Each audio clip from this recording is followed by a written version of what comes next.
श्री गणेशाय नमः। सकट चौथ का व्रत, जिसे माघी चौथ या तिलकुट चौथ और लंबोदर संकष्टी चतुर्थी आदि नामों से जाना जाता है, साल भर का सबसे बड़ा त्योहार होता है। संकष्टी चतुर्थी के इस व्रत में रात को चंद्रमा को अर्घ्य देकर ही व्रत पूरा होता है और बिना अर्घ्य दिए व्रत पूरा नहीं माना जाता।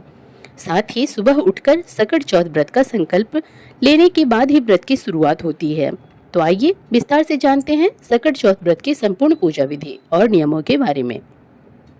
सकट चौथ के व्रत में व्रती महिलाओं को एक दिन पहले शुद्ध सात्विक भोजन ही करना चाहिए और फिर व्रत के दिन सुबह उठकर ब्रह्म मुहूर्त में व्रत रखने का संकल्प लिया जाता है। इस दिन नहाने के पानी में गंगा जल और काले तिल मिलाकर अवश्य स्नान करें। फिर एक चौकी पर पीला वस्त्र बिछाकर भगवान गणेश जी और सकटा माता का चित्र या प्रतिमा स्थापित करें। इस दिन आप मिट्टी के पार्थिव गणेश जी बनाकर और संकटा माता की मिट्टी की मूर्ति बनाकर उनका भी पूजन कर सकते हैं। फिर दीप जलाकर शांत भाव से पूर्व या उत्तर दिशा की तरफ मुंह करके बैठें। दाहिने हाथ में जल, तिल और अक्षत ले। बाएं हाथ से दाहिने हाथ को ढकते हुए आंखें बंद करें और मन में सकटा माता और भगवान गणेश जी का स्मरण करें। अपनी संतान का भी स्मरण करें और इसके बाद मन में संकल्प ले कि हे विघ्नहर्ता भगवान श्री गणेश, हे संकटा माता, आपको मेरा बारंबार प्रणाम है। आज माघ मास के कृष्ण पक्ष की चतुर्थी तिथि को मैं यानी आपको अपना नाम बोलना है। सकटा माता और विघ्नहर्ता श्री गणेश जी की कृपा से अपनी संतान की दीर्घायु, उत्तम स्वास्थ्य, बुद्धि और सभी प्रकार के संकटों से रक्षा हेतु सकट चौथ का व्रत श्रद्धा और नियम पूर्वक करने जा रही हूँ।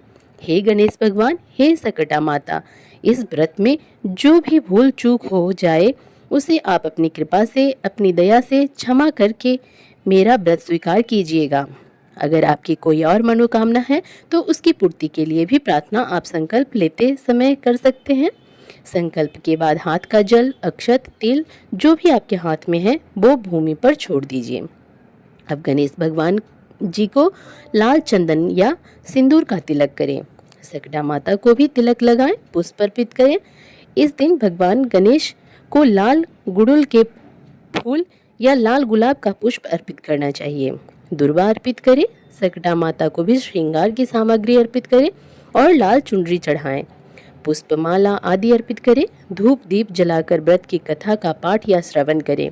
सुबह के समय भी आप कथा पढ़ सकते हैं, मंत्रों का जाप कर सकते हैं। सुबह की पूजा में आप भोग में फल, मिठाई, बूंदी के लड्डू, दुर्वा, पान, सुपारी, इलायची और तिलकुट यानी तिल और गुड़ से बने हुए लड्डू का या तिलकुट का भोग आप गणेश भगवान जी को अर्पित कर सकते हैं। बहुत सी जगह पर शाम के समय तिलकुट अर्पित किया जाता है, कुछ लोग सुबह की पूजा में भी अर्पित करते हैं। तो जैसे भी आपके यहाँ पर मान्यता हो, नियम हो, उसके अनुसार आप सुबह का भोग लगा सकते हैं। और भोग लगाने के पहले आप कपूर जलाकर आरती उतारें, फिर भोग लगाएं। सबसे अंत में सच्चे मन से हाथ जोड़कर पूजा में हुई गलती के लिए क्षमा याचना जरूर कर लें, ताकि पूजा में या संकल्प लेते समय कोई भूल चूक हो गई हो, कोई गलती हो गई हो तो वह कमी वो गलती दूर हो सके। अगर आप इस व्रत को निर्जला रख रहे हैं तो निर्जला रहने का भी संकल्प लेना चाहिए। पहली बार यदि माताएं बहनें इस व्रत को रख रही हैं तो आप अपने भविष्य को देखते हुए जिस भी प्रकार से इस व्रत को पालन आगे भविष्य में कर सकती हैं, उसी प्रकार से संकल्प ले सकती हैं।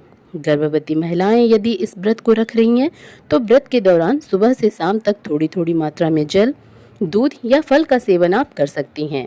पूरी तरह से भूखा प्यासा आपको नहीं रहना चाहिए।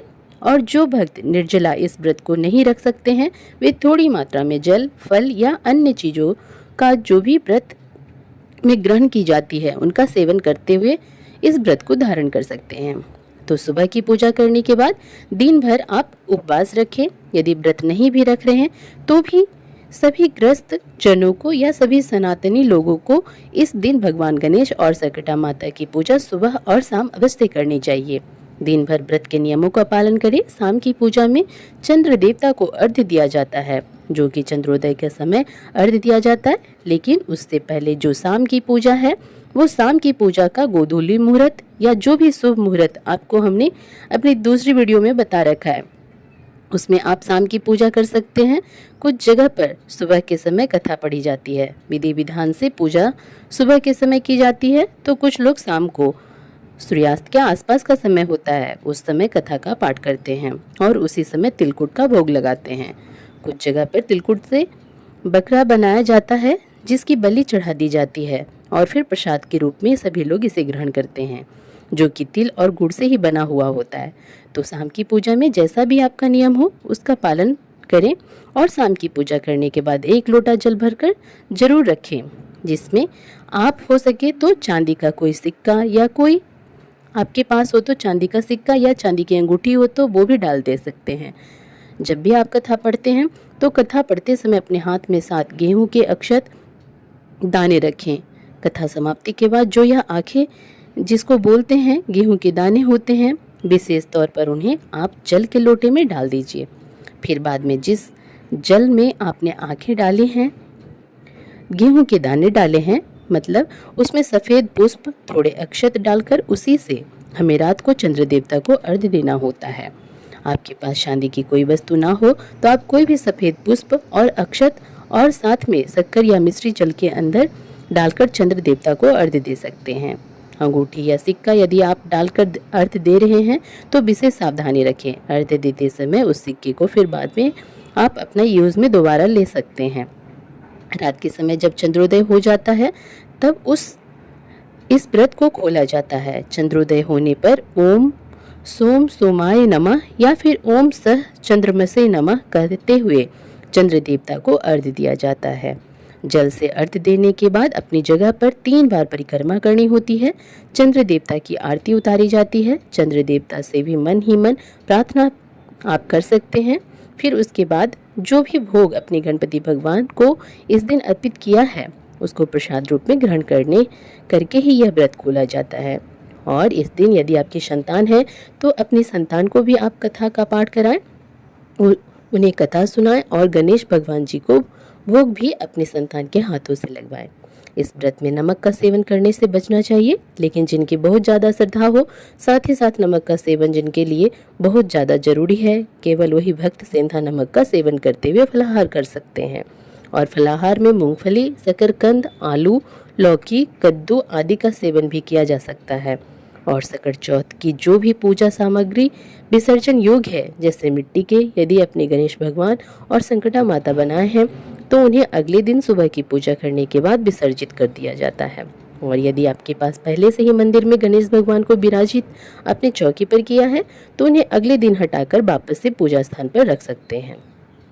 इस बार साल 2026 में 26 जनवरी दिन मंगलवार को सकट चौथ का व्रत रहेगा और मंगलवार का दिन होने के कारण यह अंगारक चतुर्थी रहेगी।